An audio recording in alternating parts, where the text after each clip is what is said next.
தென்காசி மாவட்டம் செங்கோட்டையில் இடிந்து விழும் நிலையில் உள்ள நூற்றாண்டு பழமையான நுழைவு ஆர்ச்சை இடிப்பதற்கு தீர்மானம் கொண்டு வந்த நகரமன்ற தலைவர் ராமலட்சுமிக்கு எதிர்ப்பு தெரிவித்து அதிமுக பாஜக கவுன்சிலர்கள் வாக்குவாதத்தில் ஈடுபட்டதால் கூச்சல் குழப்பம் நிலவியது.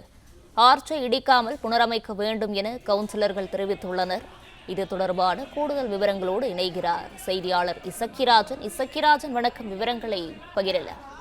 வணக்கம். தென்காசி மாவட்டம் செங்கோட்டையில திருவான்கூர் சமஸ்தானத்தின் கீழ் செங்கோட்டை நகரம் இருந்த பொழுது கட்டப்பட்ட 100 ஆண்டு பழமை வாய்ந்த நுழைவு வாயில் ஒன்று உள்ளது. இந்த நுழைவு வாயிலில் 2 புறங்களும் துவாரபாலகர் சிலைகள் அமைக்கப்பட்டுள்ளன. வரலாற்று சிறப்பு மிக்க இந்த நுழைவு வாயில் பகுதியில் கனரக வாகனங்களால் சேதப்படுத்தப்பட்ட நிலையில் இடிந்து விழும் சூழலில் உள்ளது. கடந்த 6 மாத காலமாக இதனை புனரமைப்பதா இடித்து புதுமையாக கட்டவா என்கின்ற பல்வேறு விதமான கருத்துக்கள் பரிமாறப்பட்டு வந்த நிலையில் மாவட்ட ஆட்சித்தலைவரின் அறிவுரைப்படி தொல்லியல் துறையினர் ஆய்வு செய்து இதனை இடித்து அப்புறப்படுத்தி இது பண்ண வேண்டும், மாற்றம் செய்ய வேண்டும் என்று தெரிவித்திருந்தனர். இந்த நிலையில் கடைநல்லூர் சட்டமன்ற உறுப்பினர் கிருஷ்ணமூர்த்தி தொகுதி மேம்பாட்டு நிதிக்கு 15 லட்சம் ரூபாய் ஒதுக்கீட்டில் இந்த வளைவை புதுப்பிக்கணும் அப்படின்னு சொல்லி இது பண்ணியிருந்தாரு. இந்த நிலையில இந்த பாதுகாப்பு அந்த வளைவை இடித்து அப்புறப்படுத்தி விட்டு புதியதாக கட்ட வேண்டும் என செங்கோட்டை நகரமன்ற தலைவர் தனியாக ஒரு தீர்மானம் கொண்டு இன்று அந்த கூட்டத்தில் கொண்டு வரப்பட்ட நிலையில் இதனை இடித்து அப்புறப்படுத்துவதற்கு அதிமுக கவுன்சிலர்கள் அனைவரும் எதிர்ப்பு தெரிவித்தனர். அவர்களோடு பாரதிய ஜனதா கட்சி கவுன்சிலர்கள் எதிர்ப்பு தெரிவித்தனர். இந்த நிலையில்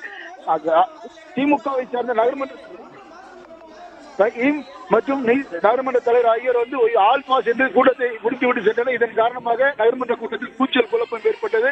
தொடர்ந்து இந்த பாதுகாப்பு இந்த நுழைவு பகுதியை புதியதாக கட்ட வேண்டும் என்கின்ற கோரிக்கையை வலுத்துள்ளது. ஆபத்தான சூழலில் உள்ளதை உடனடியாக அகற்ற வேண்டும் என்கிற கோரிக்கையும் எழுப்பப்பட்டுள்ளது.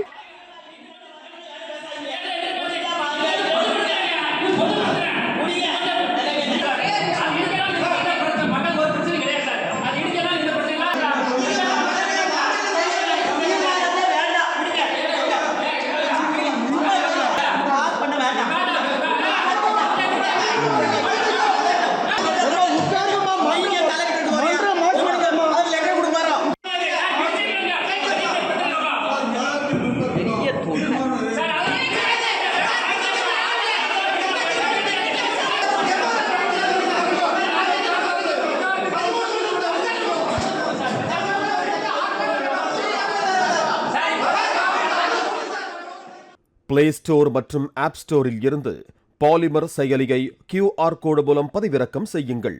செய்திகளை உடனுக்குடன் பெறுங்கள்.